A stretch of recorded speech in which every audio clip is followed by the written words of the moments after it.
Hey, some of you guys might remember this van that was in oh, look at here. Ignition coil, wires, plugs, cap, and rotor. It was in on July 16th. That's my little initials. So you remember the coil down here wasn't firing. I triggered it at the Hall sensor connector, and I checked for spark here. As you can see, this is already lying here because I did the same thing again, checked it for spark because it came back as a no start. Customer's obviously not very happy, but what can I tell you? It's not a fault that I created. This time it is the Hall sensor inside the distributor. There's the connector here. So basically, just like I did last time, all I did was pull the connector off, briefly grounded the center pin, and this time around I did get spark from the coil, obviously because the coil is new.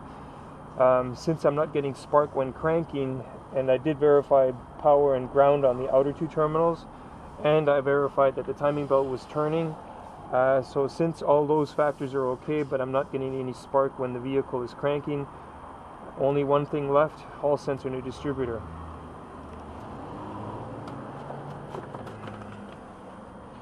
Now, I usually don't recommend a Hall sensor when when the coil fails, simply because the coil on its own is either an expensive item or is the only reason, obviously. Could we have told the customer that the Hall sensor is X amount of years old and it could go down the road? Should we add it just like we did with the spark plug wires? We could have, but again, I did not expect it to fail at this point in time, or that quickly after all the other stuff was done. So anyways, I'm going to take out the distributor, we're going to change the Hall sensor, and we're going to get this thing back on the road. Working outside, I'm going to have to go a little bit fast because I feel moisture in the air. I feel like it's going to rain.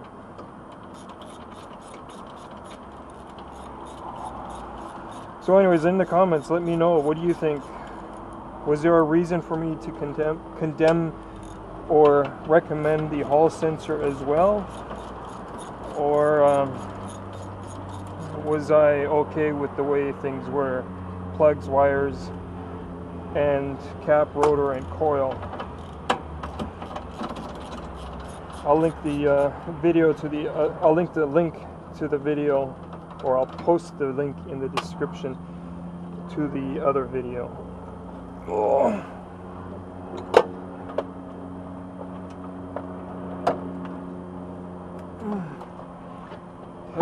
Heavy again. Yeah, see, as you can see, a little bit more room. 2 clips, one on the front, one on the back. Just feel for it. That's what she keeps saying.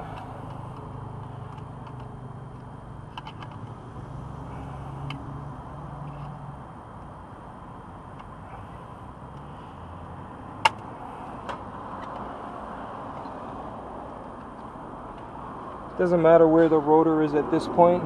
You don't have to align anything to number 1. But what you do want to do is mark the distributor in relationship to the head. So just make a line like this, and a line like this, and then that'll get you in the ballpark for when you want to start it again. A shorter flat Allen head works better when breaking bolts loose. The ball-headed Allen is great for aligning or getting bolts started when you want to thread them back in.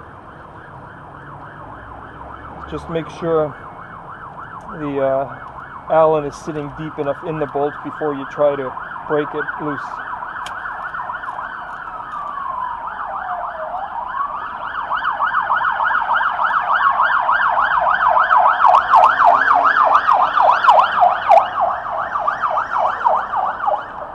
They're coming to get you, Badger. They're coming to get you, Badger.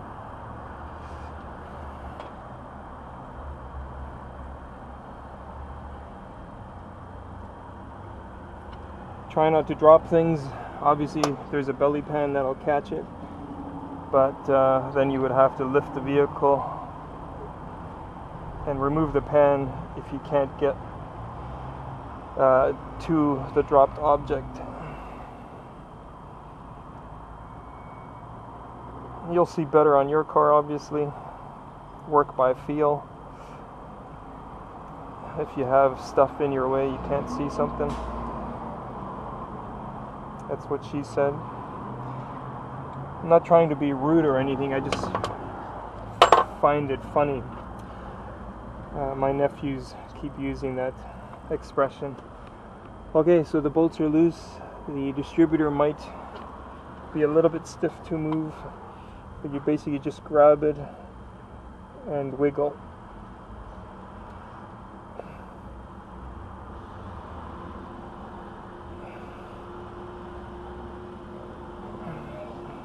Sometimes you need a screwdriver and lever gently side to side.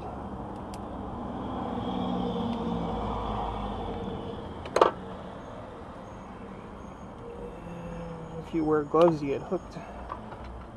And with the Eurovans, you have to be careful because of the actual drive gear is just plastic. And maybe you just put a rag here so that any oil that runs out doesn't run down onto the engine, but it's not going to cause a big deal if it does. So anyways, here's the drive gear, and you can see it's splined, so it doesn't really matter where the rotor is sitting at this point, because it's going to be orientated according to the camshaft. So we're going to take this inside now, take it apart, put a new cam sensor in, or camshaft position sensor or hall sensor, and then put it back in.